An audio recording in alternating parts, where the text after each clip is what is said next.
You are all weirdos. Weird science is the revolution. Weird science is the revolution.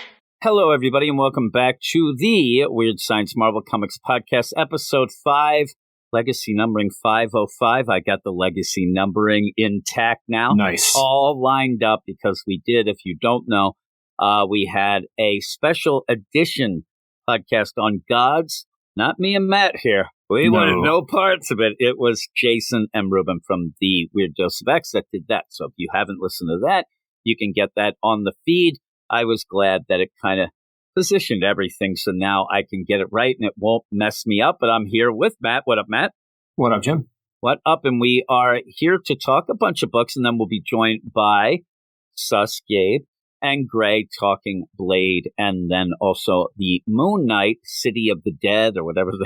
That book's a little odd, but we have the big books here, and the big books include a couple Spider-Man things and a very odd Capwolf book that I thought would be a little more fun, but we're going to jump right into it. We'll start with the Amazing Spider-Man number 35, obviously written by Zeb Wells, art by Patrick Gleason, colors by Marcelo Menez and Eric Arcienega, and letters by VC's Joe Caramagna. Pretty much this feels like they're just going to hey, you know that dark Peter story? Well, we have to end that because we have to get ready to set up the, gang war thing coming up. And it was weird. It ended up ending with a couple things that could have been interesting, just ending. Craven, the idea he's around, you end up having, Spider-Man, I really thought that what we were going to get from this, with Spidey having the sins of Norman Osborn and the Goblin stuff, that we were actually going to kind of see what he was thinking, of the mind more. I thought that we were going to get this idea of what this means to Peter, how he's fighting it off. It just ended up feeling surface level by the end. Just, hey, I'm going to go and attack Mary Jane, almost kill Paul, which everybody was hoping for, I'm sure, right? You definitely had to have thought that this would have been the greatest thing ever. Please let him, because at the end, nobody's going to really blame him because it's the sins, and that's what. So just do it. Get rid of Paul, please. And then at the end, it looks like you end up having Norman. Oh my, some of the sins are back. But the issue itself, it just really felt like it was on such a fast forward to get to that end that I think this whole arc, which could have been kind of a cool thing, it just never felt like much, really mattered because it was going so quick. And there were no consequences either because they explained it that he has a black costume on. So it's just Venom doing the bad stuff. So it was kind of anticlimactic. If you said to somebody, even back in the day, hey, listen, there's going to be a story where Peter gets all of the Goblin sins, all Norman's sins, gets the black suit back, and he's out wrecking houses.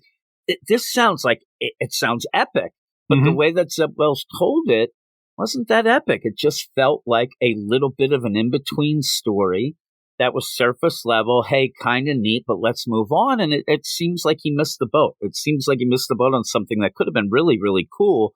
But at the end, like you said, there's no consequences, except at the end, it looks again like Norman got some of the sins back. How many? What does that mean? We'll have to see. But even then, they just bury that staff in a grave. That thing's coming back up with all the sins in it. So it's not closed by any means. We'll go through it. And by the end, it's weird what you end up having Norman say. But there's also some weird comments in it. But you end up, hey, we're going to end up starting out Hammerhead. He's setting up this gang war. Hey, we're going to do this. We're going to blame that. We're going to do this. It's going to be a gang war. Here we go. That kind of is that little wink setup. Not much to it, but it does set it up. And that was Hammerhead there. I was guessing that was him, but it wasn't spelled out. I think it is Hammerhead. Look at his head. It's flat. I do think it is. So he's there, and they're going to have all of, the gangsters and stuff in that. So we'll have that gang war coming up. But then we go to the Howling Tunnel. Funny play is, remember when me and you were kind of like, what does it matter? Go to the bridge, the tunnel. The tunnel seems more dangerous to us because you're contained. Everybody's there. He seems to take him up to the bridge anyway, right? At least he goes up to throw Paul because Peter's pissed. You have, Queen Goblin who ends up saying, oh my God, and it is Ashley Kafka, if you didn't know. The idea, oh my God, this isn't what I wanted. I don't think that you deserve these sins. Because what she wanted to do was put the sins back into Norman and then pretty much kill him. But now Peter has them. She goes from 3 pages of, oh, woe is you. I didn't want this to, well, I'm not that nice. Let me go after it. It's everything is just too quick. Nothing ever settles down.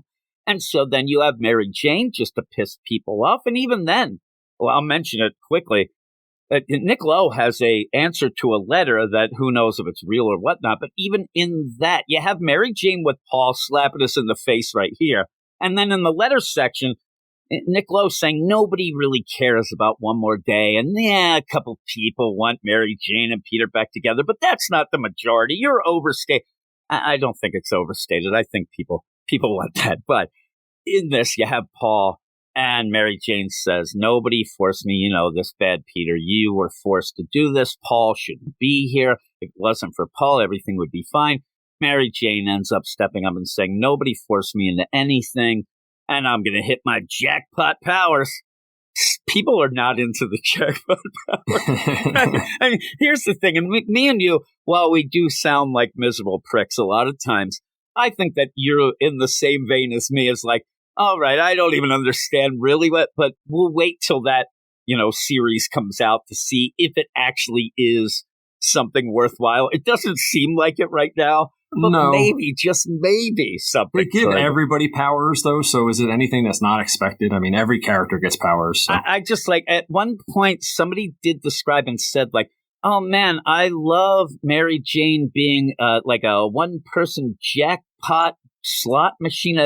The way that they said it, I'm like, that doesn't sound good. It sounded like they were insulting her. It was very odd the way they said it, like a never-ending slot machine or something. I'm like, oh, that sounds like a little sus, right? Yeah, that's pretty sus. Doesn't it sound kind of sus? Yeah. But she ends up she saves Paul here. She uses her powers.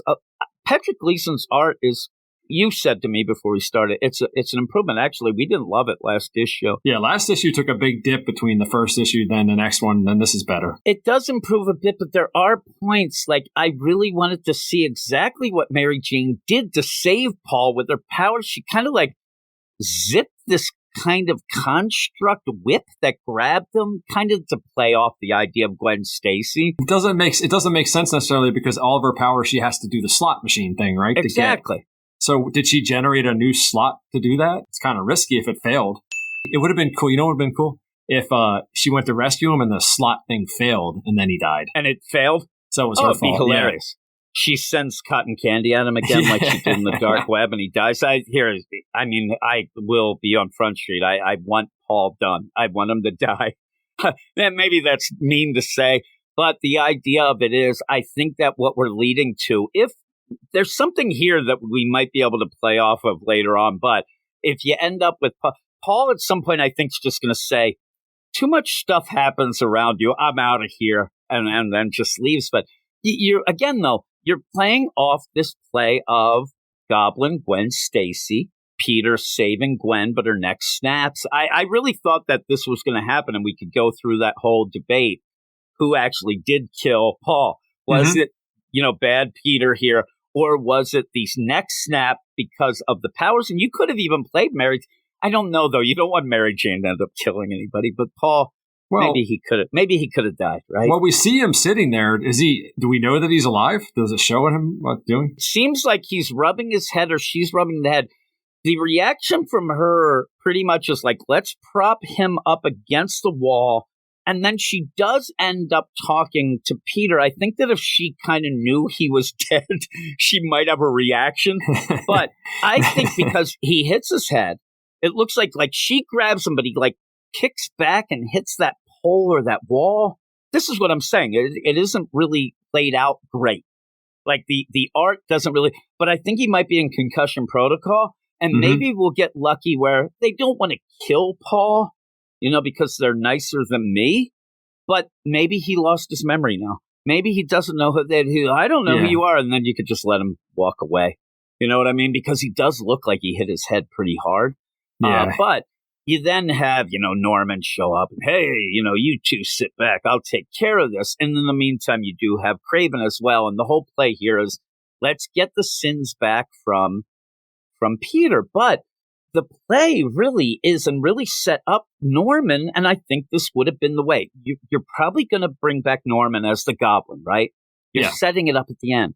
Why can't it be right now where you end up having him legitimately do a great thing to become the worst thing ever again, because Peter has the sins. He even says to Mary Jane, I enjoyed getting to know you, Mary Jane.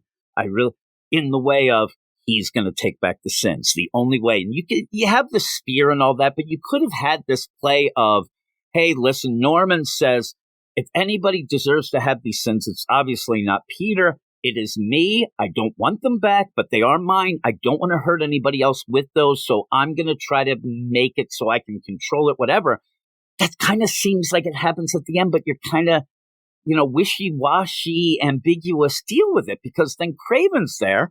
Craven at the point shows up and he ends up fighting Peter. Peter goes nuts, starts fighting Craven. Yeah. And you had that big plate. Like, is anybody there rah-rahing that Craven says, you know what, you put me in that, the coffin with my dad's gun. My grandmother and my father both killed themselves. I had the voices in my head saying that, but I fought back and now I won't do that. Okay. Like, it's just Craven going off to be Craven again, just that he's not going to kill himself down the line. I'm like, I kind of thought that again, things that seem big just end up kind of like, oh, this happened, boom, I'm gone, no consequence, really. I mean, he just goes off. But they do get the sins out of Peter because Norman jumps in and he ends up with the spear and he takes the sins and gathers them up in the spear again, kind of silly, and they go into the spear. But in that you have, all the spears going and then Peter's fine. Hey, MJ, I'm sorry. Hey, it wasn't you.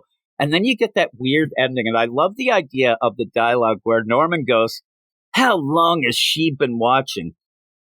About 10 minutes, as long as you were there. I mean, she's just there. I mean, it's not like it was a surprise. She was there talking with Peter and then even attack him.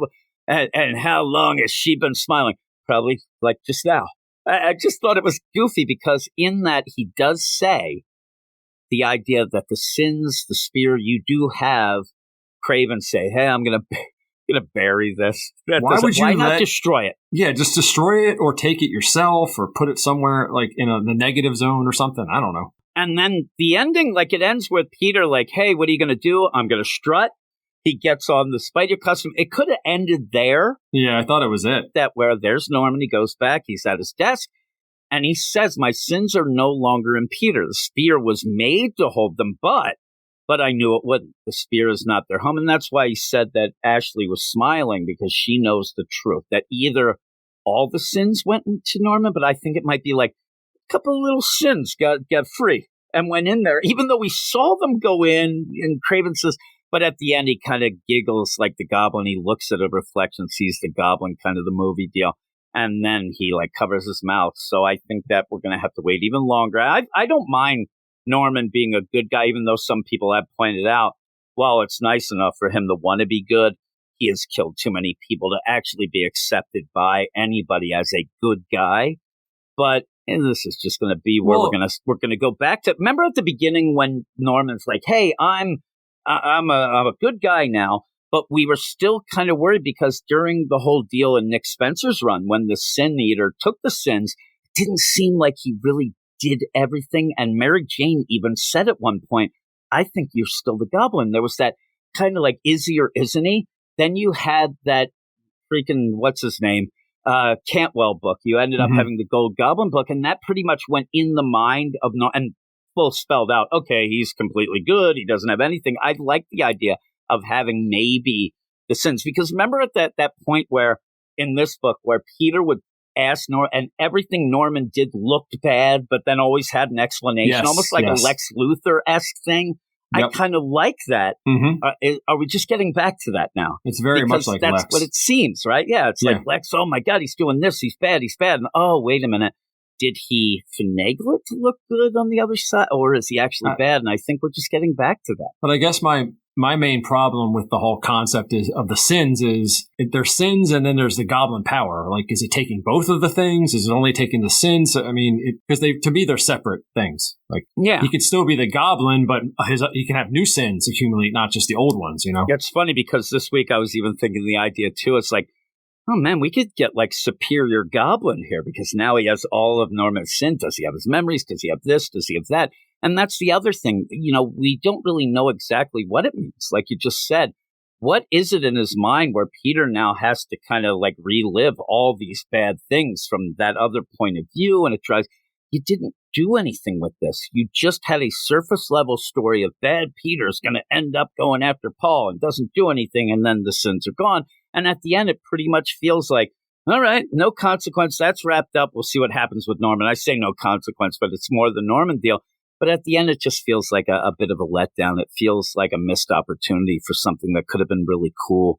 And it kind of wasn't. But what would you give this? I'd probably give this one just a flat 7. Just the art's a little better. I can't go much lower than that. I think I'm a 6.5. Yeah. When you're reading it, there are some cool things going on. It's all action.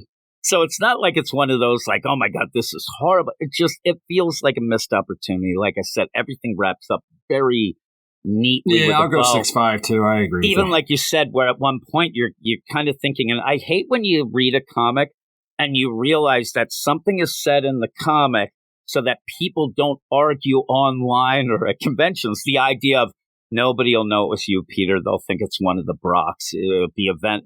That seemed like just an meanwhile, easy he way. killed probably 50 people. I mean, explosions and stuff. And so you just get away. And also you have, it wasn't you. Again, if you're going to have anybody that should feel guilty of all that stuff, it is Norman. I mean, Norman, there should have been a thing in this of, oh my God, I'm trying to be, and we may get it, but I'm trying to be good.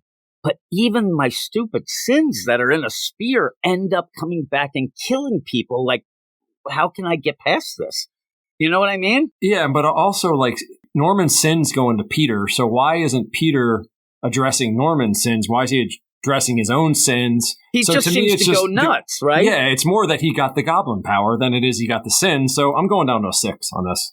I might too, because now I'm thinking of the idea of the Norman sins. It's just kind of, I think the concept is cool. It just didn't play out right. I'll go 6. And it might be because they're still digging out of the Sin Eater stuff from Nick Spencer's run, they're trying to deal with that. But they are. It seems like they're still, using that as that way with Norman. But I don't know. It just was odd, and I hope that Paul is in concussion protocol. I hope so, He doesn't too. remember anything. We'll see how that goes. But we'll move on to the next book.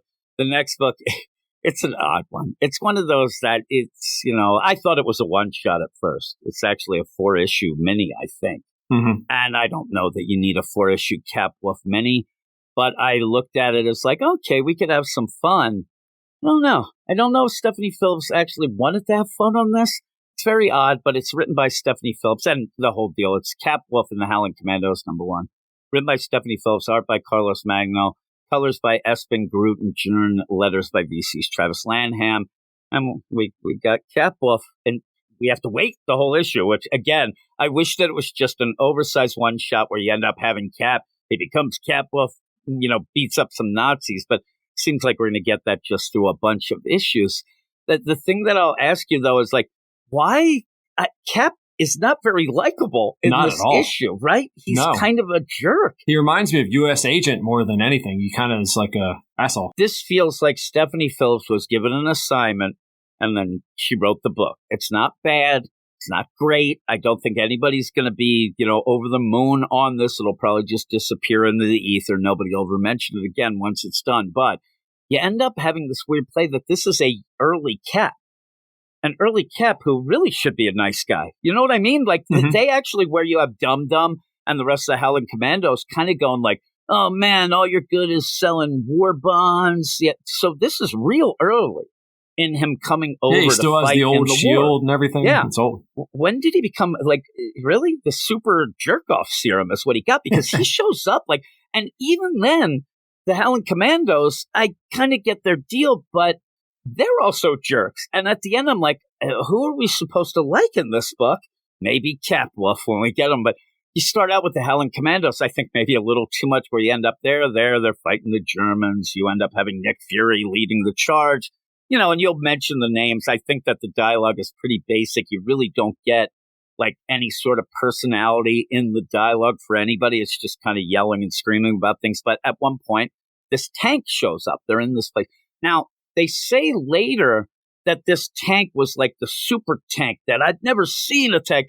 why aren't we seeing that? I just see a tank. You know what I mean? Like, maybe set it up against another tank to show this is that humongous thing, or it's got... It looks a little different than what they would have in World War II. But you end up, when you're in this book, like, it doesn't look different because there's no reference to it. Yeah, so what happens here?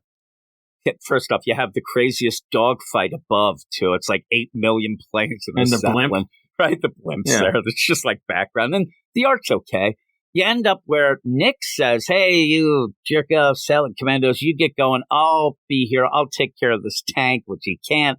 And then as it goes to blast Nick Fury, Cap shows up and blocks pretty much a shot from the tank. You know, one of those mortars, whatever, missiles, whatever you call it. He blocks it with his shield. That right there tells me that everybody should kiss Cap's ass throughout this whole issue. And nobody does. Nick Fury. They legitimate. And the thing that I thought was, okay, Nick sent them away, so they didn't quite see that, but they did. And also, Nick would tell them, like, the idea Nick Fury is dead right now without Cap. He ends up I think he's doing more than selling war bonds here by deflecting a shot from Super Tank. And yet they don't care. And then I get the idea what the, Dum Dum says later, but then they're still screwed. There's this tank there. And Cap says, I'll go for that, wait for my signal. And all it ends up being is like, what's the signal? What's the signal? What's the signal? As if this is something that, oh, look at that Cap. What a jerk. He didn't tell us what the signal is. The signal is the damn super tank blowing up. He's throwing the guys out of the cockpit or whatever it is. And he's the hatch. doing the classic. Yeah, he's destroying it. Anything else that I would ever read, I would have been thinking like the idea, like, holy crap, this guy's awesome. I know. This guy is the best. He saved, Fury. He ended up saving our asses too. And he destroyed what looks like, for some reason, the super German tank. That seems to be some big deal. Cap did that. Yeah. He did it single-handedly. Maybe you have one guy in the Howling Commandos like, I don't know, he seems like a real pretentious jerk. But no, they're all against Cap. And then Cap goes and they end up where Fury's like, oh man, I'm not hurt. Let me get going. He starts yelling at a lady. They have weird dialogue. Cap says, I bet you're real good with the ladies back home there. Well, she was putting the gauze on too tight, man. She needs to loosen it up a little bit. And he wants a drink. Get me a drink, lady. He's like, give me a pot pie. You jerk. I'm like, nobody's likable. That general, too, he sucks, that guy that's in the room with him. I sent you a made-up deal because he ends up coming in with this classified file. He says, hey, we have this classified file. I think the Germans are up to something. It's Wolfschnaz. Oh, what does that mean? It's Wolf's lair. Here's my classified documents. You check these out. By the way, we don't know crap about what's going on. Like, what if they have? Fury opens it up the page through. Basically has an address. That's it. That's all they have. Like, why did you need to have that in that folder? Just saying. It's a big, oversized folder that says nothing. Folder. It looks like it has 8 other freaking things in it. Of what? They say we don't know anything about it. It's a bunker at this address. Everybody we've sent there hasn't come back. Oh, no. We know, like, this seems like something that would have been a problem for a while now. But now all of a sudden they're going to do it only because we're telling a story where Cap is involved and he's going to go. Because then Fury's like, I can't go. I'm a little hurt. But I think Cap here, I think he's pretty cool. I think that he should lead the Howling Commandos. Cap's like, what? The Howling Commandos, that's not my troop. And Fury says, no, you're good. To me, right there, the Howling Commandos, that is right now the signed, sealed, and delivered idea that Cap's pretty good. Like, even if you didn't know about him, which they do, they saw him save Fury, and you had Fury say, you do this, I think that they'd all fall in line and say, yeah, have that one guy. Have one, might be dumb, but whatever the deal is, they're all like, man, this Cap's a jerk. They're all against him. Every one of them. We're more than halfway through the issue, and I keep thinking, like, if I was Cap, I'd tell them to go to hell, and I'd just go do my own thing, because they're jerks. So he kind of does, though, when he jumps out of the airplane without a parachute. Again, being a jerk. Like, this is the idea where this Cap, who just started, where, in my mind, and what I've read and seen and whatnot, Cap wants to be one of the guys. I mean, he desperately wanted to be in the military. Now he's there, and he wants to save lives. He wants to make friends, all that. in this, it feels like he's like, because they start arguing. Oh, man. And the only thing Dum Dum has a point. If we're following Cap, it still makes Cap seem dumb. We're following Cap, and he doesn't realize that we are, vulnerable. He's a super soldier. He'll just run into the fray, and what are we going to do? Follow him? Mm-hmm. It's like the idea where Fury hears later that crap went wrong, and he's like, hey, if Cap jumped off a bridge, would you do it? So stupid. But he ends up there where they're talking crap, and this crap talk is so bad, even amongst them. This is the funny dialogue of, hey, I'd rather be taking orders from a one-armed gorilla. Or Dino over there, hey, your insults don't work, Junior, because gorillas could outsmart a toddler. Oh, you're saying you don't mind being compared to a gorilla because at least then you're smarter than a toddler? I'm like, what is going on here? They're having problems here. They better send them home. They've been in Germany too long. So they end up where they're going here and they're going to jump in. Cap has to, again, be a prick. Hey, guys, just use a parachute, Cap. Like everybody else, man. Yeah. Again, you're very early on the deal. Just do that. And it's just like, and even then, the smile on his face is like this crap-eating grin. Yeah, he does that a lot. They probably think I'm a great. Yeah, he says it even. It's like, meet you on the ground. I'm like, so what's the plan? He jumps out of the plane and then lands in a lake or something? Yeah, he lands in the lake and the other guys make fun of him because they use parachutes. Like, this is what we're getting. But if there was no lake, he'd be dead, right? Basically. I guess he just ended up seeing that lake down there, luckily. So in this, we are now, like I said, more than, I just want Capwolf. I don't want Jerk Off. You're going to wait for the last page for that. Jerk Cap. It's Cap Jerk. He's just jumping out, grinning. Everybody's yelling. Then when we just go, because you have to set up the Capwolf stuff, but it's not even done very well. You end up where there's this big ritual at that bunker. Everybody's gone in. There's these crazy experiments. This goes in with the Hitler idea of the occult. You have this lady here who's been doing this. We need more people. Hey, we'll get 10 guys. It's like, it feels like it's a weird play of it's important stuff, but it feels like filler because you don't really say much. It just is back and forth. And then this lady brings out the dagger. She's going to make werewolves. That's all it's going to be. And, Cap comes out of the lake. They're like, at least we didn't have to land in the water, jerk. And then they go off to, go. And they end up where, okay, what are we going to do? Dum Dum starts giving orders. He says, hey, okay, what we're going to do is, Reb, you run ahead. You get this. And the weird play of it is, you end up in that panel. You end up Cap's pointing at it felt like at first I thought Cap was saying this, but it is actually Dum Dum. Yeah, look how angered Cap is talking to him. He looks like he wants to kill him. Yeah. Even in that, it looks like you end up in that panel. There's some weird plays with the art and the panels in here. Like I said about that super tank, and then they mention it, and I'm like, I wish we would have seen a little more of that. And then Dum Dum has the like, what the heck are you saying to me? Look, as he's giving orders to Reb, but he says, Reb, you go ahead, and then tries to explain to Cap, this is something we always do. Yeah, he's Reb a scout. is a good tracker. He's a scout. He can find out. And then Cap says, well, you're following my orders, and I say that we stick together. And luckily, you just end up not even having any sort of time to kind of react, because I guess if Reb went forward, he would have been killed by werewolves. But they didn't know that. But you end up where they're attacked by wolfmen. And so I'm sitting there and I'm watching this, and I see wolfmen come out. The werewolves are attacking. Yeah. And you're still going to get arguments among the team of if they were werewolves. At that point, I don't care what the hell you called them. These were wolves that looked like they were walking bipedal and attacking like wolfmen. It's like they're salivating. They're really scary. And so they attack them. And there's, the bit of the fight. Cap gets in there. He saves a couple more guys. But it's not even anything that's like really over the top cool. It just ends up them attacking and them running away for the most part. Well, why are they running? They end up scratching Cap like really bad in the chest.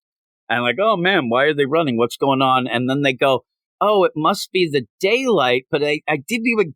It's weird. It's like nothing. Okay, the daylight shows up, the wolves run away, then Cap doesn't get affected by that, though? It's weird. And it's still kind of dark, and it's weird, and then Cap ends up turning into the werewolf, Capwolf, and says, I think you're going to have to kill me, Corporal Dugan.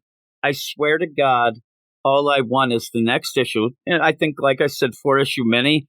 The next issue just starts with Dugan, boom, Just shooting him. shoots Cap, he's dead. That's it. And then it's like, oh, those other issues, we're not doing those now because this really, it doesn't feel like it has the legs to go 4 issues. I think he's going to still lead the team somehow. I think that's what happens, I think that he's going to end up, well. He'll spend the next issue fighting. It is daylight, so he goes back, like, he'll probably go back, they'll figure out if they, it's so goofy. And then they have to wait for the next full moon.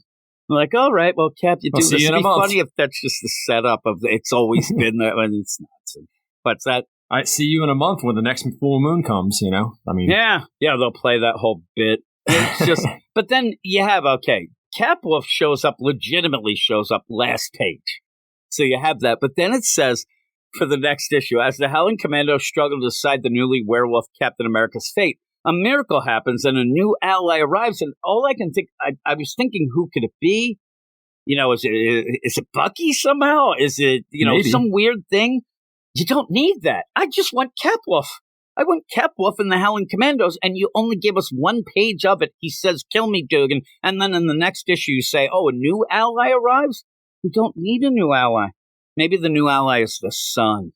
And then he's like, ooh, I'm okay now. I'm good to go. Also, the idea of it being lit, you're almost playing off like a vampire deal. If the sun comes up, they just revert back to men, which might have been a cool play right before Cap ended up somehow turning into the Wolfman here. Like, maybe you could have then seen it. Also, I thought, what does the super serum do with this whole idea of this as well? It's very odd. But like I said at the end, I don't know. I'd like to say it's fun, but there's not many likable characters. Cap's a jerk, but it did make me giggle, and I want to see if Dugan shoots in the next issue. So I will be continuing doing this. Yeah. But it's not anything that is a must-read. I wanted it to just be more fun, not jerk off. Maybe they won't be jerks now. Yeah, hopefully it gets a little better because I don't know. We'll see. I'm just reserve judgment till we see it.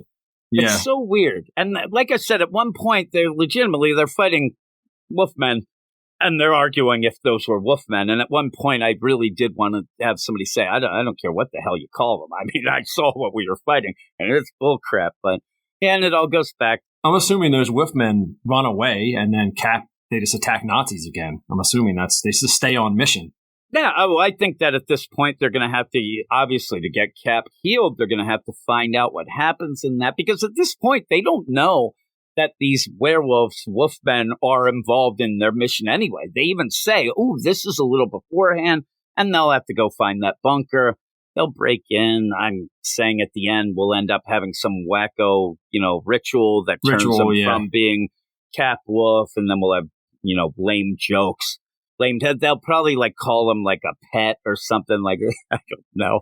So now I'm thinking the ally, in the time frame, and we are in World War II, we didn't, but it's kind of obvious. But when we get who would it be of the deal of a monster hunter, something like that? Could be, yeah. And the weird timing though of it, what will that be, and how will it work out? Because at the end, you're going to have Cap isn't really the guy who's knowledgeable on the occult to then make it work to get him back to normal. I think you have to find somebody like that. I think there's going to be something like that. It could be Elsa Bloodstone's dad. You could have some fun with that, though.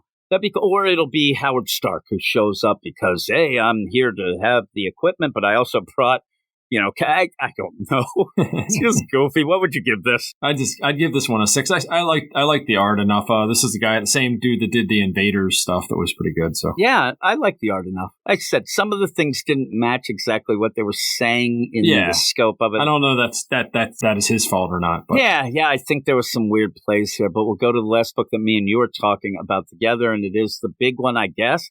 It's a Spear Spider-Man Returns, and me and you. And I think a lot of people, when we heard that this was coming out, initially I thought this was the number 1 issue of the new series, but it's not. It's the setup to it.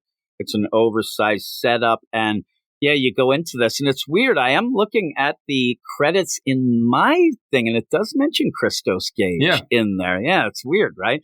Because, the idea of Christos Gage, they're not putting him on the cover. No, they put 15 artists, but not Christos Gage, who wrote all the dialogue. It's Here's Spider-Man Returns, story by Dan Slott, script by Christos Gage. And believe me, when Dan Slott starts doing, a lot of things, Christos Gage is soon to follow. You have pencils, Mark Bagley, Ryan Stegman, Umberto Ramos, and Giuseppe Camuncoli. Pretty good lineup there. Yeah. Inkers, John Dell, J. Pete Mayer, and Victor Olazaba.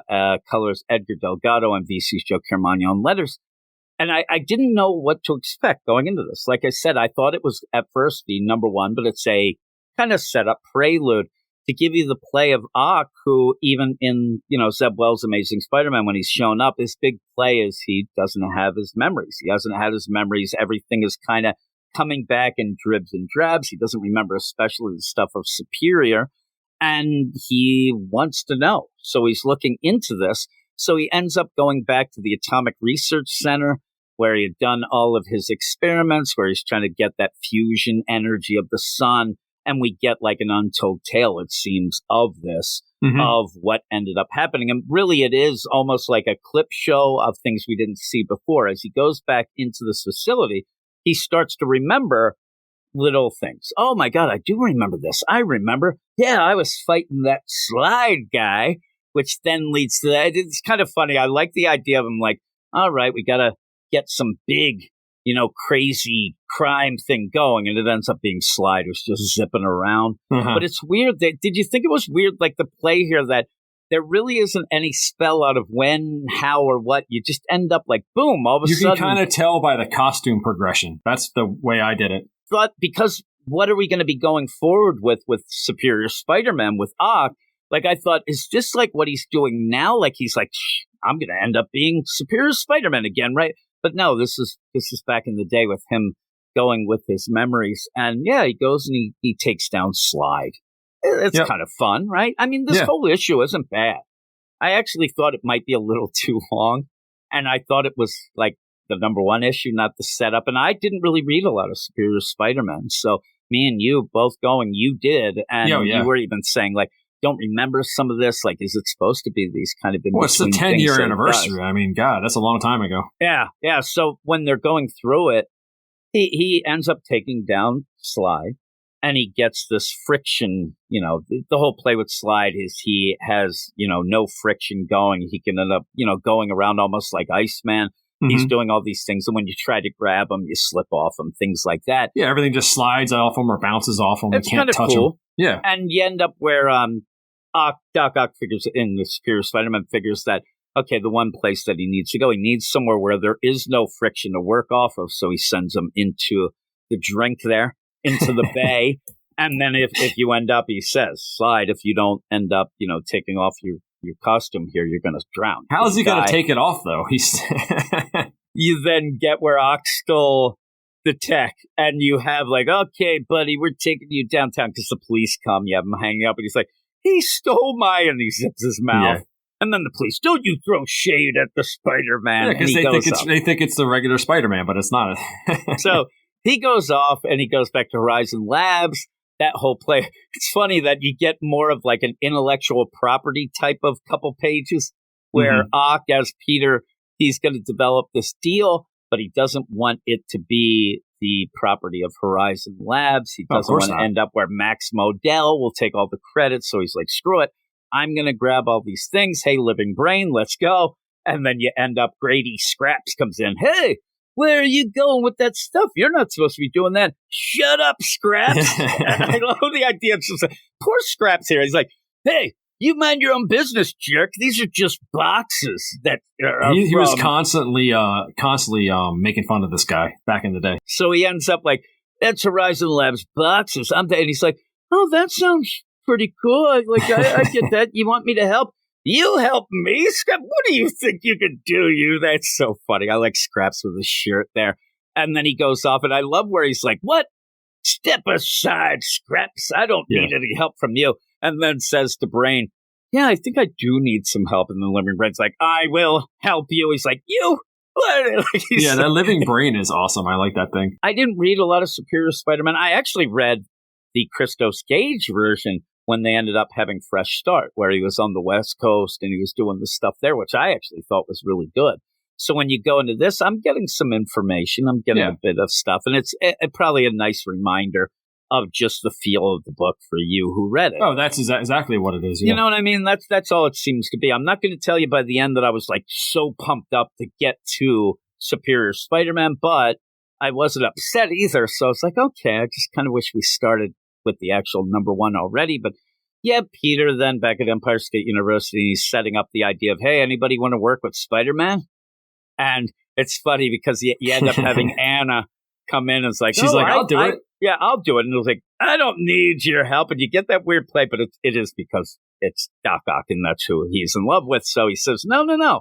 I want to spend more time with you. That's why I'm getting assistance. I need more time because I want to spend it all with you. And then just you have this girl, Estrella Lopez, come in and really plays off right away if there's a lot of like red flags going up. Don't you think? The idea where she comes in is like, oh man, I can work and I can kill people. She has this weird play at first.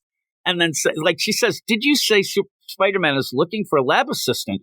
I'd kill for that job, figuratively, unless they're a bad person. I'm like, all right, you're a little over the top, but that's and also on top of that, her name means star in Spanish, so you know something's happening. Everything in those bubbles means something's happening. Here's the hint for anybody who finds themselves in a comic book universe. Any person who has a name that means something, don't end up letting them get involved with that thing. Jim, piece of crap. Oh, he sounds like a nice guy. Doc Ock's trying to do this experiment. In the whole play, when he goes down in the beginning, he goes down in the lab, he finds this decahedron that's there, and that's what sparks the memory. He's like, oh man, I kind of remember this. So he's like, what is this thing? I need to find out what this is. And he's like, it must be something important. I did this, and I don't know why. So it's a cool setup to actually, cause some problems by the end. Because, yeah, you end up having Spider-Man. I love the idea because people wouldn't really know Spider-Man. You know what I mean? Like, this girl has never talked to Spider-Man. So when she starts talking to Spider-Man, they have to all be thinking, like, this guy's a jerk. Like, I thought Spider-Man was nice. Like, this Spider-Man, he's a real prick. Because, yeah, almost like Cap, we said earlier, but it's Doc Ock. The idea that he is superior. He is the guy who knows everything. But we also see as this goes, he ends up almost making like his own version of AIM at the one point as they end up fighting AIM, right? Yeah, I mean, and also he's wearing the regular Spider-Man costume right now when he's getting all these people. And then eventually it gets crazier and crazier with the arms and all this stuff. And he just becomes full Doc Ock. This Estrella Lopez says, we need more hands. He's like, yeah, I think I'll get the Iron Spider suit out. He gets that on. It's like that right there is so creepy looking. I'd run. Throughout all this, Living Brain is showing up with drinks. He's like C-3PO. We say it all the time when we had our Star Wars podcast, like the droids are only there in the Star Wars universe to serve drinks. Basically. So, hey, you want some, he has like different things, muffins and all that stuff going on, pastries. But it's kind of fun. But yeah, they end up where even with the spider bots, the arms, Doc Ock, he needs more people. He ends up getting this whole deal. They start wearing, hey, we have a new costume for you there. And it's just fun. It's pretty much the Spider-Man AIM costume. And the idea, she's like, I think we should be wearing lab coats for like scientists, but they're being turned into just the side henchmen mooks here. So they end up, and they do go, and it's funny when they're fighting off and they're fighting AIM. They're going against. It's just Doc Ock. She's like, I'm a scientist. I don't know how to ride this. I don't even have a driver's license. What am I doing? Yeah, at that one point, she's just yelling like, oh my God, this is crazy. Because she's in this big mecha that's suit, supposed to be firing at people. And, that whole deal. I'm like, all right. He's just, hey, fired at everybody. It's set for stun.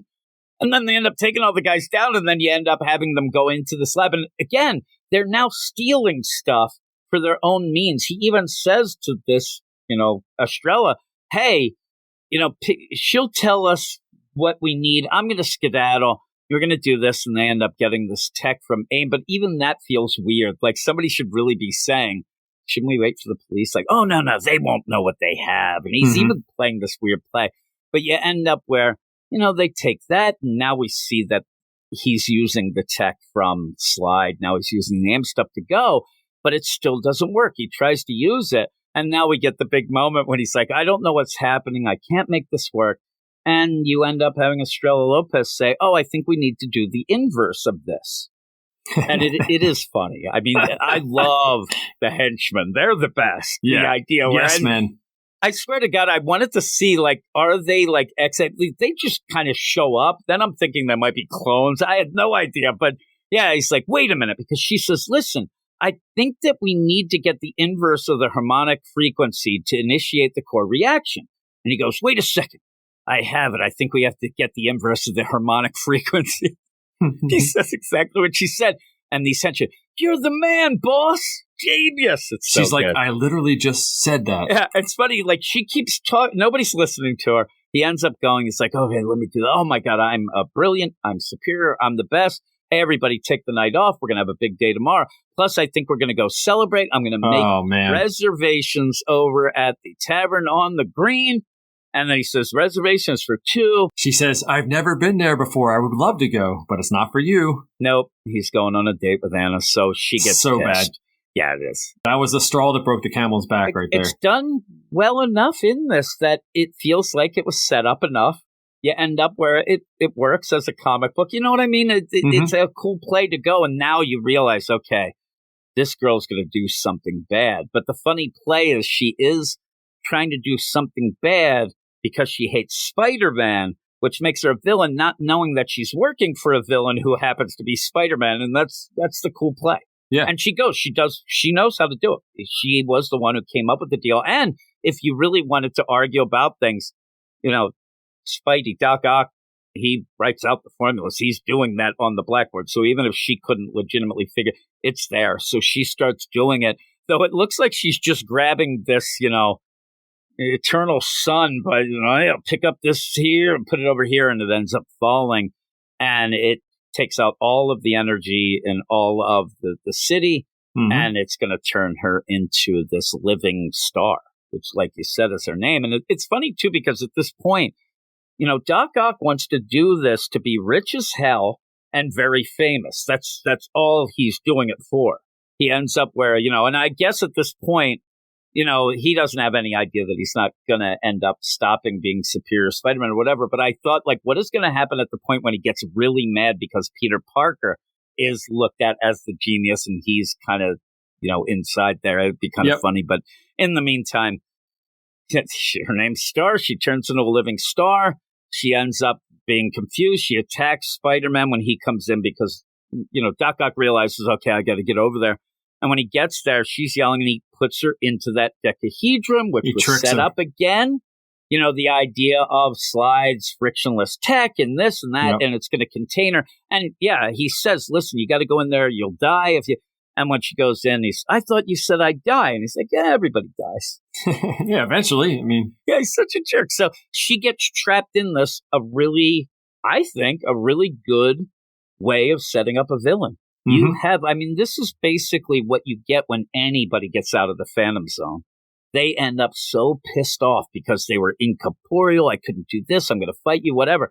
But the thing is, they're usually with a bunch of other people, at least. She's just stuck in this. It's like Spider-Woman, even back in the day when she was in that, you know, containment deal. So it's imagine just being in a space where you can't hear, see, or touch anything, but you're alive. I mean, that's got to be that senses deprivation. Oh my God.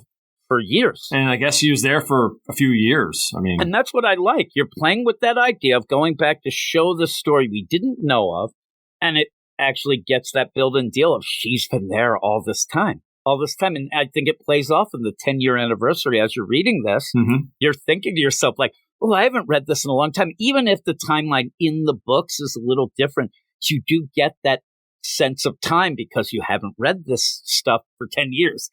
That she's been in there. I thought it was really well done that way. Yeah. And then I just liked, though, at the end where, you know, you have her get trapped in, you're going to do this, the mooks, you know, the goons show up and you go, oh, we're going to get back to this and hey, we're going to move on and whatnot. But then you do see at this point where Doc Ock still doesn't know. He doesn't remember this. No. That's the other. He doesn't know she's inside that dodecahedron. He doesn't remember it. The big play was him just there saying, I recognize this. It looks like, oh my God, I was going to do it. I see this. So he doesn't know, like, it almost plays out that it was a flashback, him thinking it. We were just being shown this. Instead, he's like, man, this big laser cannon, pretty cool. I'm going to shoot this thing, but I need some energy. Let me just crack this open real quick. Yeah. Thinks there's a living son in that deck, and there is, but it's a girl. And he opens it up, and I did think this was hilarious, because when it ends up kind of being able to break free, she breaks free. She's like, I'm free. She starts yelling. He gives her the name Supernova. I guess that's it. He kind of just says that. And she says, I have been in this thing without any senses, just thinking about the person who put me in here. I am going to kill him. Doc Ock is like, I don't know what you're talking. He's like, crap. And she's like, oh, I'm not mad at you. I don't know who you are. I want Spider-Man. And I love the idea that Ock doesn't realize because, again, oh my God, I did this. Oh, hey, maybe we can work this out. He says, I beg you, don't kill me. I mean, that's how bad it is. And she's like, stops it. Kill you? I don't know you. I want Spider-Man. And ends up zipping off. Odd that she doesn't know who Doc Ock is, by the way. But she ends up just blasting out. And I love Ock's like, that didn't go as planned, but hey, I think it is better. And he just starts laughing. And the play here again is okay, good luck. And I thought, boy, this is a really neat story with the idea that she's going to go and just attack Peter, who's going to have no idea what's going on. Nope. But I wish it actually was that deal where it was going in the Amazing Spider-Man, maybe, but it's going to be in the Superior Spider-Man. So how is that going to play out? What's the play here? And when, how, and why does Doc Ock, does he just end up saying, well, I might as well go back to being Spider-Man to stop this? Like, he feels bad to be I don't know. Yeah, we'll see. Odd. It's very odd, right? The idea of how it will go to that. I liked it. I actually like talking about it a little more, too. I'd maybe giggle at points, but it's the setup of creating your own villain in a way because of your hubris and you're just a jerk, not realizing you had done it and actually free him thinking you're going to die. It goes, it's pretty funny. And the art, it's good. With all those artists, and they're really good artists, I didn't have anything where I thought like, oh, that's a big weird transition. You can tell when things change a bit, but there was nothing that was like minimal, so over the top. There wasn't a style here I thought that really clashed against the others. They're all really good. Like you throw Riley Rossimo in the middle of this, there's trouble. Right? It would be a screeching halt. But what would you give this overall? Yeah, so it captures the essence of the old Spider-Man / Superior Spider-Man run when Ock was Spider-Man, which is Dan Slott and Christos Gage, I think, do a great job with the story and the presentation. And they always got like the best artists for 5 or 6 issue runs. And this is kind of what this is here, too. So overall, I'd give it a 9. I liked it a lot. Yeah, I think I'm a 9 as well. And I know that people like, oh, Dan Slott, I hate him. They have nicknames for him and whatnot. He is a jerk on Twitter, all of that. But when we do these, I really don't. He's a competent Spider-Man writer. He just is. I don't even think. And it's like, he hasn't done tons of good. Like, you liked this Spider-Man book. I did. I like that one a lot. Way better than I like the regular one, Amazing Spider-Man. Yeah, and so, but I hated his Fantastic Four. Yeah. There's been a bunch of things that I haven't liked from him. And again, it might be like, it feels like I'm saying shade, but this is what he's good at. This is what he's good at. This is his wheelhouse, for sure. I'm sure that he would probably get upset at that and say, I can do anything, whatever, but this is his groove. And you said it, like, you're reading it, you read Superior. I only read a couple issues. I didn't read it. And so when I go in, I thought that I'd have a bit of a disconnect. I don't. It leads me in and gives me the tone. It gives me the fun. Like I said, I read that other Christos Gage Superior, so I know, Doc Ock and how he acts and whatnot and goes with that. So I really liked it. I think a 9 out of 10. Yeah, plus you get Ryan Stegman on Spider-Man, which he never does. So that's a plus. Yeah. I hope that what you said, though, is the idea where maybe this shows that, maybe there'll be a little arc with Ryan Stegman and one with Humberto Ramos, like they're jumping in to do this. Yeah, I would expect that if it's an ongoing, because Giuseppe Camuncoli was always on the Spider-Mans, all these guys, every one of them. Yeah. So I'm looking forward to it. We'll obviously be talking about it on the podcast. That'll be one of the bigger books when it comes out for us to enjoy. I hope I hope more people give it a chance than they gave that Spider-Man book a chance. I think that a lot of people ended up pish-poshing it just because they didn't like Dan Slott and ended up just not dealing with it because I couldn't find a lot of people that read it. You read it and liked it. A lot of people who told me they didn't like it, and when I, kind of asked why, they didn't read it. They just don't like Dan Slott. So yeah, there you go. There you go. We're done. And again, I like this way more than The Amazing Spider-Man, like you said before, with the regular thing. So We're going to end me and you, but with that, we're going to go off because we still have a couple more books left. I believe that we're going to go off to Sus Gabe right now. Me and Gabe talking about the David Pepose Moon Knight book. That's a little odd. I don't know why it's around. It's very weird, but you'll hear what we say about that right about now. All right, and now we are here to talk Moon Knight City of the Dead #4, and I actually mean Gabe. What up, Gabe? What up, Jim? Thank you for having me. I'm happy to talk about Moon Knight. Maybe. Yes, maybe. It'd be funny. I'm like, hey, you want to talk Moon Knight? You're like, yeah. I mean, the City of the Dead book. You're like, oh, okay. You're like, I'll talk about it, but hey. And I'm not so sure. Yeah, I'm not so sure how many people are even reading this, but I thought it'd be interesting for us to jump in. And you have been reviewing it on the site. I caught up with it today as we were getting ready to do this. And I will tell you that it's kind of quick at points, but maybe not as quick as it should be, and really ends up jumping around with ideas that end up seeming interesting, but not really being interesting by the end. And we'll bring up one big thing. I'll let you talk about it. The idea that a big thing in this that seemed to be the purpose of the whole entire, series, this miniseries, just gets dropped to be a big giant gods versus Moon Knight battle type deal. And it's kind of a shame. It's very strange. Yeah, I'll give you the credits and then we'll jump into it. It's written by David Pepose, pencils by Marcelo Ferrieri. Yeah, I always mess up that name. Ferreira. It always seems like there's more, words or letters in there for me. Jay Lyston on inks and colors by Rachel Rosenberg, and Fer Cifuentes Sujo and letters by DC's Corey Petit. A lot of people on this book. We ended up having a guest artist last issue, which is odd in a mini-series. Kind of never understand that, but when we go back with Ferreira's art here, it's pretty good. But the whole story is that a kid ends up being not killed, but he ends up in a coma at the beginning of the series. It seems as if something's wrong with his soul, and Mark decides to go to the City of the Dead to retrieve this kid's soul. And things just get piled on top of that. The idea of like, okay, well, this is kind of small. He's getting this kid. Oh my God, the kid is actually the new vessel for Osiris. And we have this. And I'll let you go because the play here at one point seemed kind of a weird, interesting twist on kind of something that is pretty much in the, headlines nowadays, right? Yeah, it seemed kind of strange from the first issue. I mean, if you're not familiar in how this is different from Jed MacKay's main run on Moon Knight, is this series or this miniseries is attempting to sort of blend the main Moon Knight series with the Disney Plus version of Moon Knight. So they're kind of trying to merge them together. It sort of works, but there are pieces that come in that didn't happen in either. So you kind of have to pick and choose. So it gets a little confusing if you're trying to keep continuity straight. So you might as well just throw that out the window. So when Khalil is first injured, almost killed in the first issue, it's from like this roving gang that have these Egyptian sort of masks on. You think, okay, they're going after kids for some reason.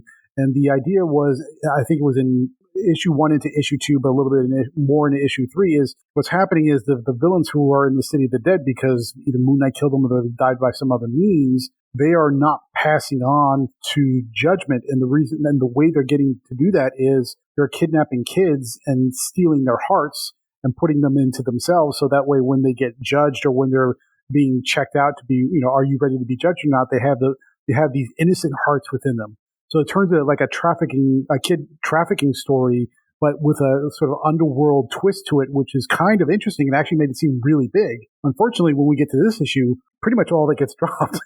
So the big thing that we're living into that made it feel big, now all of a sudden is back small again to something that's not. And quite it's so weird because then you have this other like you have this Osiris deal too, because again these guys are getting what they hope are innocent hearts from these kids, and that's where you get the Judgment deal. And it does play out. You get a lot of explanation, through the whole deal with Layla. She talks about when she was judged. So you and people know that deal. But also Osiris has been gone for a while. So City of the Dead's kind of getting a little crazy. Like everything's just thrown at you, but it really felt like it was a child trafficking deal where you'd have some really pieces of crap ending up maybe buying these kids' hearts or grabbing the kids' hearts. It seemed like this was a kind of an interesting setup for something that I've never seen before. And then it's just like you said, it gets dropped in a way that, I mean, it's so weird. Like nothing's resolved really. It just ends up like, yeah, we're not going to deal with that. And all of a sudden you're back to Khalil just being this whole vessel for Osiris. And I think throughout this whole series, we never really get a lot of what does that mean? Like at first it's just, oh my God, he's going to be the vessel for Osiris. I'm like, well, that kind of sucks. But then they add later, well, we're actually trying to bring the City of the Dead into the living. I'm like, well, that kind of sucks. But nothing ever is grabbed onto. Like you said, the whole child chapter, that's just dropped. You have all these weird things going in. And I didn't watch the TV series. So I'm, reading this, I'm learning who Layla is, but I don't have that much of a background from, like you said, the TV series. You told me that a lot of people were a little upset about Layla, not really loving the fact that she kind of took over that series anyway. But in this, she's just there. I didn't think it was that interesting. I end up getting a little bit of a background, but at one point, she just grabs this Khalil. And again, it's Khalil. But I don't really know what they need to do to help him. At one point, they just yell, we got to get to the gates of Osiris. I'm like, okay, well, let's get there. But what's going to happen then? And there's not really that well laid out a plan, except just somehow we saved this kid. Everything's fine. But how do you do that? I mean, the kid's in the City of the Dead. He doesn't have a heart, but his body's up being held by the Hunter's Moon. Like you said, the idea where you do try to tie it into Jed McKay stuff as well. But we end up at the end of last issue, Amit, the Devourer, ended up swallowing Mark. So Mark is in this deal, and that's just more of like, well, it's time for some Moon Knight figuring time, and let's think back at everything. I'll give it to you because he then goes through like, almost like weighing himself out for his life. It's kind of maybe a neat play of him trying to figure out, was everything he did good, and was he pure? Because he has done some bad things, and he keeps reminding us. But then you go and you have him with his dad, you have Frenchie Bushman, but you go from there because this big play is him deciding, should he end it himself? Right. So one of the big plays with Mark Spector is his identity disorder. I think that dissociative disorder. Yeah, dissociative identity. Yeah, it was DID. I couldn't remember the whole thing. But anyway, so but part of it is for a long time he was a mercenary and a killer, but he always tried to sort of stay on the line of only killing, kind of like Punisher, only killing people who deserve it. But a lot of those deaths weigh on him, and so whenever somebody innocent was killed, that always weighed on him from the guilt and the regret perspective. So now when he dived into the belly of Amut to try and give Layla and Khalil an opportunity to escape and get away because they're being chased by Jackal Knight, who happens to be Randall, which is Mark's deceased brother. So there's like a whole soap opera thing going on with the families and the brothers and all that kind of stuff. So I think that actually the highlight of this issue is Mark has an opportunity to kind of go back and visit those memories of people who have died while he was on missions, innocent people who were killed when they didn't really deserve to be, and most importantly, Layla's father. So he died even though he didn't pull the trigger. He was part of the mission team where he got killed. And so that gives Mark an opportunity to kind of face off against the guilt and the regret of people who have died during one of his missions, or several of his missions actually. But he goes through this moment of forgiveness, even it may not be real, maybe it's just an illusion, but at least he's forgiving himself. And I think that's an interesting opportunity for character growth for him, where he can kind of slough off a lot of the weight of those past regrets. And so for that, I kind of like this issue, and maybe I give it a little bit of a higher score because of it. But everything with Layla and Chase, yeah, that's probably the best part. But everything with Layla and getting chased with Khalil and Jackal Knight and everything else it just sort of happens. It's just sort of like random noise that's happening in the background. And that's what happens a lot in the series. There's a lot of random stuff that happens that just, it's action, it's good action, but it's sort of action just for its own sake. And that doesn't give you much to work with there. And you have that in a lot of books where you'll end up having, your main character, you have him doing his thing and they seem to think they need that action. So they use Layla. It just really is Layla running with Khalil, trying to get to the gates of Osiris and just running, being chased by the Jackal Knight, which is Randall, that is Mark's brother. Like, there's a lot of stuff, and it's weird because I think that an outline of this or a pitch, the idea of you're in the city of the dead, you're ending up, Mark's getting attacked by all these people that he did kill, like you said, and to throw the guilt in with that, but also then have, Layla's dad, who was the first innocent victim, that he still feels guilty. Have I done the right thing? All this coming into a head where he's trying to save that one kid. And it works out the idea where, like you said, the idea that he's let some innocent people die. So that's why he wouldn't let this one kid go. But it never really plays out like that. I think that Papos is throwing too many things at you at every time that you really can't really settle on anything. And the problem is he isn't settling on what is the best part, which is the character work. Why else would you have this miniseries than just to, to have some character work with it? Have Layla, who I don't know of because I didn't see the series, end up really giving some character work between them, not just we were lovers and remember that time in that place and you had guns. It just kind of surface level and goes and doesn't make me interested overall. And then by the end, you're like, why does this book exist? Because you have the, McKay Moon Knight that a lot of people liked. I don't hear as much, people praising it, but people still like it. That's heading to that whole. Yeah, it's okay. It's not great. It's not fantastic. It's okay. That's what it is now. At one point, people were going nuts about it, and I just, it didn't progress fast enough for me. But again, Moon Knight isn't my favorite character, but I still enjoyed it. And then I go into this, and it almost feels like at one point, this was like, okay, I get it. This is more of the action movie version, so you can get it. But it's not even that sometimes. It's just, like you said, the action doesn't mean much. So why do it? It's odd. And it doesn't even match what's happening in the Disney Plus show, because in the show, Layla is not dead. She's alive. So they're not even lined up with each other. So it's kind of weird. And I think with McKay's series, which is, I think the most consistent, it may not always be great, but it's most consistent. The problem that Jed McKay has is he doesn't know how to write compelling villains. That's the problem. I said that from the beginning. Yeah, the villains are lame.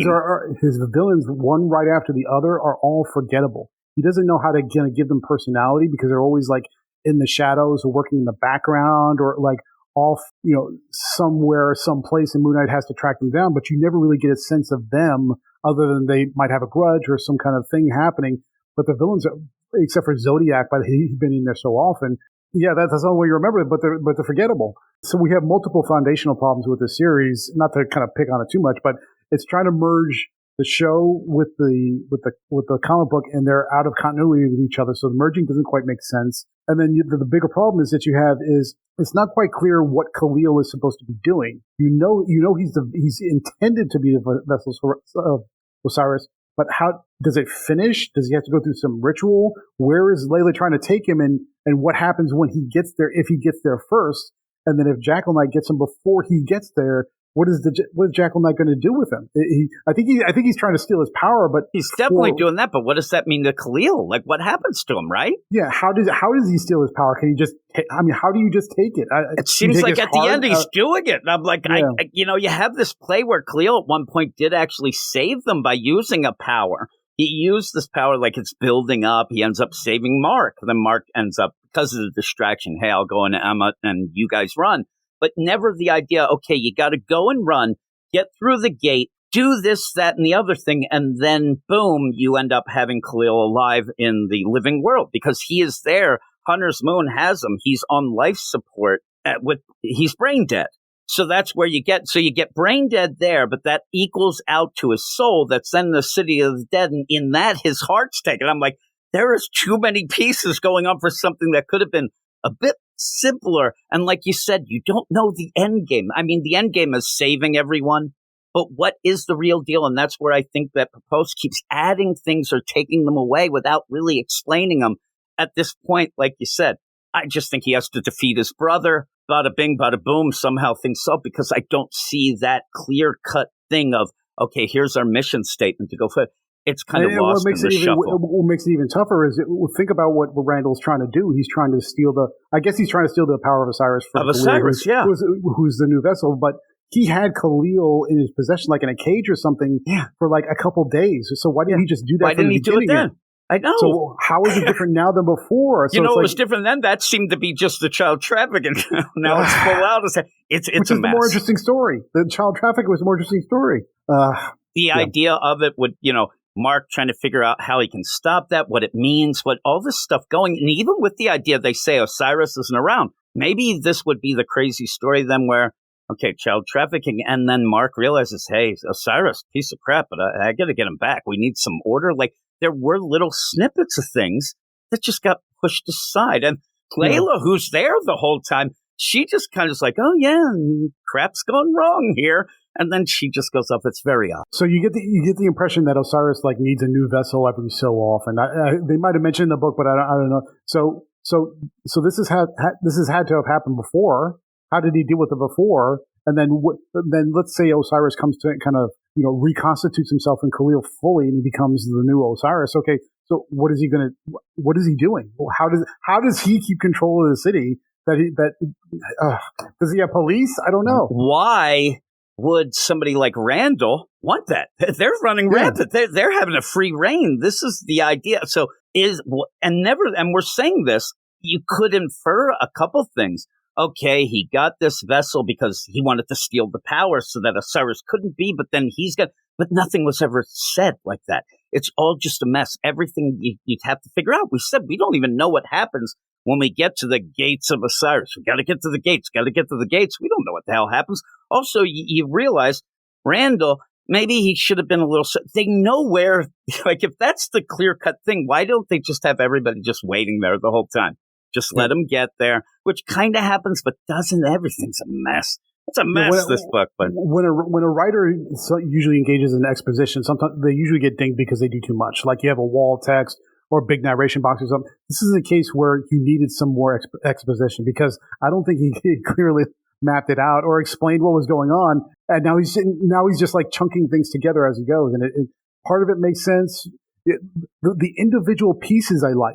I don't like how the pieces are strung together. It is one of those books you're reading and you're not really enjoying it fully, but they're, like you said, you'll read and like, okay, well, that's cool. Maybe we'll go, oh, he just dropped that again. And then you get to, oh, that's kind of neat. The idea of Layla's dad. All right, that's cool. Yeah. Oh, that's kind of just there so he doesn't kill himself. It's very up and down. Very up and down. When you have like the exposition talk that you had, you still do have a bit of like, you have that over the top, solitary Moon Knight exposition type of deal, but it's nothing. I'd rather have the exposition of info than the earth shudders beneath the weight of my transgressions, or, because somewhere deep, I know I just like, you end up just kind of reiterating the same thing. You keep going with the same thing over and over instead of giving us a story. And then by the end, could have been something cool. And the idea where it almost plays out like the perfect scenario of if you want it to be in continuity, it makes sense because you're in the city of the dead. This is just a side thing that Mark ends up doing. It wouldn't affect anything really. But then, like you said, it gets all jumbled up with the TV show, trying to tie Jed McKay stuff, and it just doesn't work by the end. But what would you give it? On the written review, I gave this one a 7. And I think I'm more positive than maybe some other people. The reason I gave it a 7 is, again, I like the individual pieces, even though I may not like the way they're strung together. The pacing's good. There's a lot of good action in there. And Layla, even though she takes up too much of the book and she distracts away from Moon Knight, I mean, I think she has potential as a character. And also the bit about Moon Knight, sort of the self-reflection where he's able to cast off the guilt over Layla's father's death. I think those are all interesting pieces. So I gave this one a 7 out of 10. Now we'll see what happens in the next issue. I might be a dummy and I might get played for a fool. Finale too, so we'll see. But this one I gave out a 7 out of 10 because I like the potential in the pieces, even though I don't like the way they came together. I'm going to go 6. I did like the art. I do like the pieces, but they're kind of a wreck. And not actually watching the TV show, maybe that might be that 1 point disconnect because some of this stuff is just new to me and I don't really have that connection. Now, I love that you said that you're, people say you're being very positive or what. You are lowest score. I just looked at the roundup because I looked the other day and I'm like, no, there's a 10, an 8, 6, and 8, and then you're 7. You're at the bottom of the barrel. So I don't know that you're being that positive. You got to work real hard to get a 10 out of me. 10 is rare for me. Well, it's funny. There's only one, and it's kind of the tell that there aren't a lot of reviews. There's only, I believe, one user review. That's a 10 out of 10. They gave it, so they were in. Nothing written up about it, just to throw it out there, 10. And the other thing to take into account is there's I forget when it's coming up, but it's also coming up that there's going to be like the death of Moon Knight. Yeah, Death of Moon Knight coming up, and he'll be resurrected, or he won't be resurrected, but like a new version of Moon Knight. So I think that maybe this series might be leading into that as the setup. I don't know. So we'll see, because he's doing so much in the City of the Dead, so that's a possibility. But maybe, or then that Death of Moon will realize we just read 5 issues for nothing. But it's some Moon Knight stuff. It's happened before. Yeah. So it happens a lot. But thank you for joining me, Gabe, once again. And everybody go and check out Gabe's reviews on our Marvel site, Marvel, what is it? Weird Science, MarvelComics.com. But also check out Gabe's stuff on his own site, The Comical Opinions. I'll have the links for that and his Twitter, all of that in the show notes. So check those out. But thanks again, Gabe. And we'll move on to whatever is next. All right. And continuing on, I'm joined by Gray. What up, Gray? Hey, Jim. How's it going with you? Oh, it's awesome. Me and you have been really liking this Blade book. And we kept saying it's cinematic, pretty cool. The art started out really neat. What happened, Gray? What happened to our book? I don't know. I think it lost its sexiness. I was enjoying it. It was quite sexy, wasn't it, earlier on? It was cool. And we thought of the idea of, okay, it's Blade. You can hear Wesley Snipes when you're reading it. He's doing some cool stuff. It's very cinematic. So it really was quick, the issues. So it's not that there wasn't a ton of substance, but there kind of wasn't a ton of substance because it seemed like this was leading into bigger things. You keep going. But as we keep going, and we said it last issue, that something fell off. And then you read this one, it's issue 4 of Blade. It feels like it's going to end. It feels like there's rumors that it's going to end next issue, that the Marvel's going to play their game, that it was always a mini series, even though we said it was an ongoing. And if it ends next issue, a disappointing series that could have been really good, right? Yeah, I really, as you said, it started off what I thought was pretty good, pretty intriguing. It seemed to be going somewhere. We were getting to know the characters. And then this issue, Jim, you were saying before we started recording, I thought we'd like missed a few pages or something. It just felt like there was too much going on. And like, how did we get to the end? It's so weird. You set up a cool set piece, though we said last issue, it's kind of ridiculous. If you have a bullet train that's just constantly going, just take out a bridge. And then maybe we could have seen magically it does something or whatever. But you're going to get Doctor Strange, you're going to get Blade, and then Tamlin and Rotha, the two girls that are with Blade, they're going to go onto this train and try to steal Lucifer's sword from a vampire, boss. That's pretty cool. But yet it ends up like nothing ends up before, like you said, pages seem missing. Like before you know it, they have the sword. They're getting off of the train, and now they're facing Adana, who is the big bad that's come to destroy the world, all in this one quick issue. You don't get a chance to even see how anything's that cool. No. And the art, it ends up not being that great, but I'll give you the credits. It's written by Brian Hill, Valentina Pinti with Elena Casagrande on art. Now, remember, that's Valentina Pinti with the artist who's supposed to be the main artist. Like, it's not somebody help. Now it actually really feels like Valentina Pinti's doing the art, and a couple pages are Elena Casagrande, because they might have been done before. That was supposed to be the main artist, one of the draws of it, and gave it that cinematic feel. I don't know what happened. Colors by K.J. Diaz, letters by VC's Corey Petit. And so, you go, and the set piece, though we kind of rolled our eyes, we said it felt like Solo in the, Star Wars Solo movie a little, but it's still kind of cool. When Doctor Strange showed up, you're like, okay, we have a team up.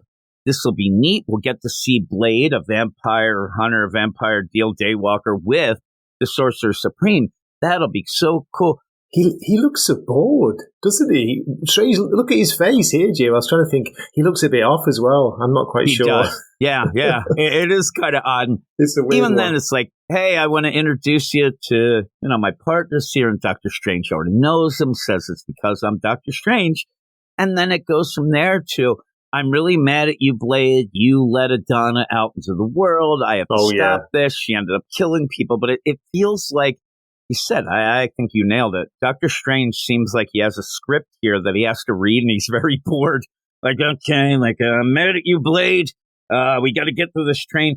And then they're talking about this Hamilton Achilles, the big bad who is on this train. Oh my God, he has all these relics. The guy has the sword of Lucifer. He's driving around on a train. oh, by the way, Blade, he's a vampire. Oh, goody, let's go. You see this guy eating a person really quickly, but then we jump on the train, and we're already halfway through the issue, and we just go boom, boom, boom, done. I mean, there's not much to this. Blade says to Tamlin and Rotha, hey, I hear there's prisoners in the back. You free them, and I'm going to go get this Hamilton Achilles. And I don't know, I guess they didn't think anybody would jump on the train, right? Because there's only a couple vampires that come after Blade, and he just slices and dices them in a page, 2 pages, actually. I know. Jim, I've got to ask you, what did you think of the weird Predator-style opening, like mouth vampire thing going? I think that the play there could have been neat, right? It's weird. Yeah, it could. I don't love it, but no, the art isn't good. When you get that, it should be this really big moment of the art where the first part you see it is by this Hamilton Achilles, and it's just a little panel in the corner. Then you get these other vampires, and that is not well done. When they start walking toward Blade, you're like, what is that? That looks stupid. The first one looked good, didn't it? The main guy, Achilles, it looked pretty cool. Imagine if it was like really detailed and like it would be pretty cool, yeah. Right? So they're doing all this, and there's just some weird plays, like the idea, of blood going when they kill these men, and then the vampires just run at Blade, slice, slice, slice, on fire, out. That's it. It's way too easy, isn't it? I mean, okay, I know these are just like lackey vampires, but he takes them out, as you say, in 1 page. 1 page. And just think, we said that this felt very cinematic at points, like a movie. Just imagine the movie Blade, Blade 10. And he's there, okay, we're on this train. We're going to get this vampire lord, and he ends up having pretty much the sword of Satan. All right. Blade goes on, kills 4 or 5 vampires immediately. And then the main guy, Hamilton Achilles, gets over the loudspeaker and goes, go through this next door because I'm behind there and I'm going to fight you. Okay. Blade goes through that door, faces Hamilton Achilles, and then Hamilton Achilles says, oh, by the way, that big bad Adana that you're after, yeah, we're all with her and you're not going to be able to stop her, and then kills himself. That was so weird. Yeah, I just didn't get that at all. I thought he was like ripping his skin off his head or something, but 1 minute he's doing that, the next minute he's in flames. Yeah, that's it. It looks like Tor. That's what it looks like. He's like, we rip head off. And he rips the head off. And the play here, I think, is going to be that, all right, that overall Adana wanted Blade, because she's already duped Blade before. She wanted Blade to get the sword. When he does get it, you end up having I love Doctor Strange. It's almost like no, don't go. Like he's barely, protesting. Hey, Blade, I can't let you have that sword. I think I'm going to have this sword, Doctor Strange. Okay. And then he says, I'll take care of the train and you go, because he can't go with them. But even then, to get to the next issue, to get to what might be the finale, at least the finale of this arc, but maybe the book, Doctor Strange says, I can't come with you. Maybe makes a portal for him, sends him right to Adana. Like there is at the last page, they are ready to do this final battle. Everything feels rushed. In the meantime, Tamlin and Rotha, they're just fighting through vampires to get to these prisoners, to then just get to them, say, okay, you'll be okay. And then Doctor Strange later says, oh, I took care of everybody. The prisoners, they're off, the kidnapped people. Yeah, very convenient. Your people are okay. I can't help you by. That's it. It ends. Yeah. And it's so disappointing. It's way too rushed, Jim, isn't it? It sounds like that he's trying to tie it up in this issue and probably the next. The next issue looks like it's going to be the final one now. Because, I mean, just that, it doesn't even wait. Like, you don't even have Blade at the end of this issue say, man, we better get to Adana now. He's there. He's there with a flaming sword. Yeah. Just the start of the next battle, which might be the finale. It's such a weird play. But like I said, the one thing is that you ended up having this Hamilton Achilles say, oh man, she's duping you anyway. That Blade, hey, take it, whatever it seems. It's a weird setup. And then Doctor Strange says, I think there's something weird going on, but Blade won't listen. He's going to go off. And then we've had it almost every issue. At one point, I thought it was like Brian Hill was making fun of Blade's current status, but it happens again like, I liked you better as sheriff of Vampire Town. I'm like, nobody liked that Dr. No. Strange, just shut your mouth. Nobody liked the Chernobyl City of Vampire sheriff. That was nonsense stuff. And the Jason Aaron crap, I don't want to hear it. But overall, this is a disappointment. I told you this was going to be quick. We always say that, and then it never ends up being. This is quick because there's not much to talk about. There was one thing I wanted to see a little bit more developed, which I thought could have been pretty interesting, and that's when he's got Lucifer's sword. You know how it's the pride of the sword is affecting him. He's trying to take over him. That could have been really interesting, but it just kind of like it doesn't get dealt with, does it? Or does it? Did I miss it? No. And that's where you're going to end up having to rush that then, because you're going to have the final battle. Right. The setup here would have been, okay, Blade has the sword. Let's do at least one more issue of, hey, I'm trying to get to this Adana. Let's do this and see how he's affected by the sword. Maybe he starts doing weird things over the top, but without that, and the only people who would be able to recognize that really would have been Tamlin because they have that connection. But I think that's going to be part of the battle. Adana's going to be doing something, and Blade is going to go. I don't know how he would go over the top of how I'm going to kill you, and then I could be the ruler of the world, like something like that. And you might have Tamlin and Rotha have to step in, and you have Rotha, who has been playing off as this righteous warrior, the spiritually righteous warrior, and then the old friend Tamlin, who is that arms dealer, thinks that she'll have some crazy weapons. So I think that they're going to have to kind of take Blade down by the end, not kill him, but maybe do something. Maybe step in. I think that he's just going to go over the top, and they'll have to step in. But again, in this issue, because it's been so quick, you end up having a cool set piece you don't take advantage of at all. Like, where is the point where they go and this Hamilton Achilles vampire, boss has like a setup that if he ends up getting killed, the train starts going out of control. You have to stop it. The problem is you have Doctor Strange who could really stop a lot of things anyway.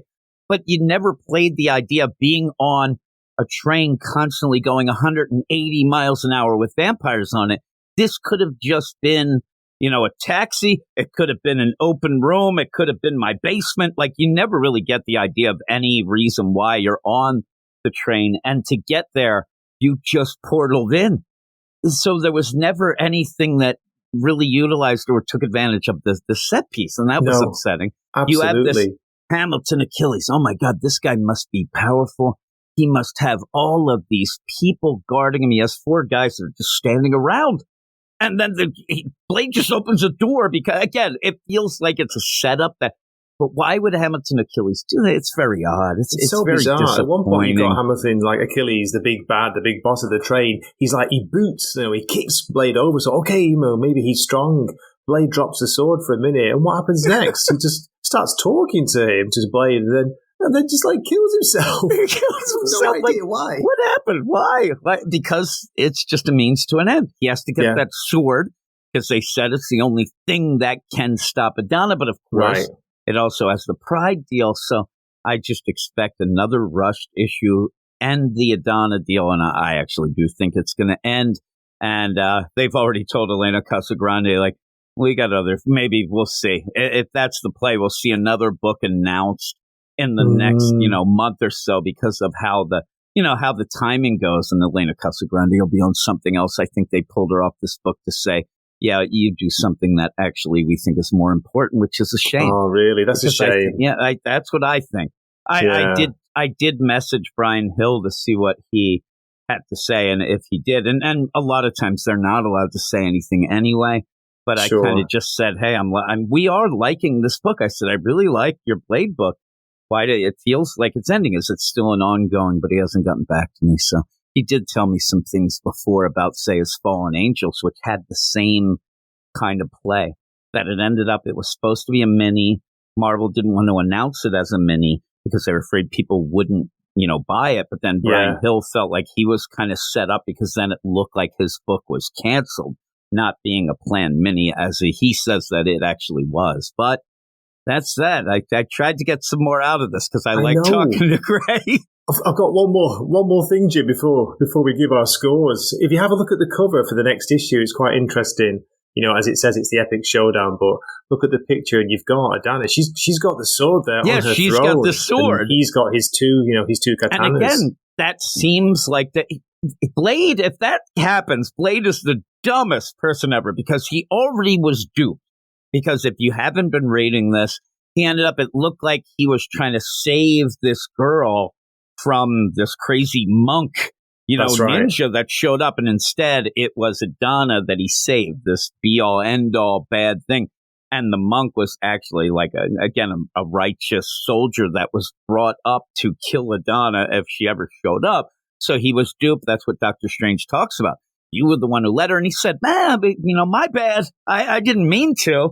Hey, that doesn't matter. My people are dead. But yeah, it probably was just the idea of, oh, thank you for my sword. And then he's going to have to kill her anyway. So we'll have to see. We'll have to see what happens. Me and you will be talking about it.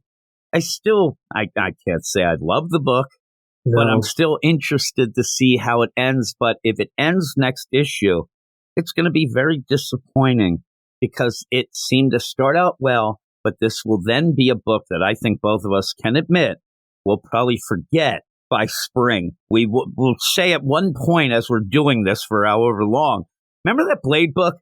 Pretty cool, but it ended with a thud. That'll be all it is. It won't be something that you'll ever go back to. It started well, but it just kind of died off. It got rushed off at the end. That's What's a shame. Your score? I'm going there. It's hard. 6.5 for me. Yeah. I think you're a little high. Actually, I'm going to go 6. I could go 6.5, but just I'm more disappointed than but one of those plays. You read it and it's like, okay, I see what's happening. It's not awful, but my disappointment of how much I liked it to get to this point kind of does push it down a 0.5. That's just a personal push down of a 0.5, but still disappointing. But that's it.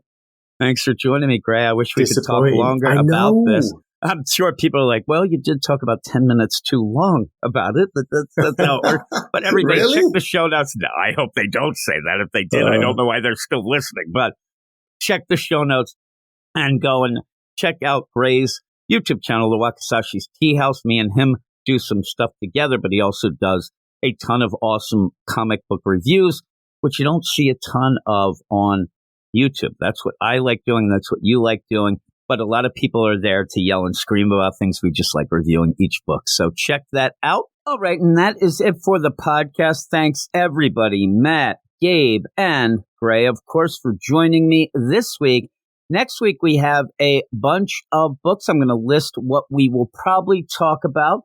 We may add some, we may drop some, but this is kind of the general list of this. And I'm going to be joined by a bunch of people once again. Next week, we have Daredevil number 2, Avengers Inc. number 2, Sensational She-Hulk number 1, Incredible Hulk number 5, Crypt the Shadows number 1, Ghost Rider number 19, and possibly, if I catch up on them, Miles Morales Spider-Man number 11, Moon Knight number 28, and then maybe spine-tingling Spider-Man number 1. So there's a lot of maybe, shoulda, coulda, wouldas. We'll probably talk most, if not all, of those.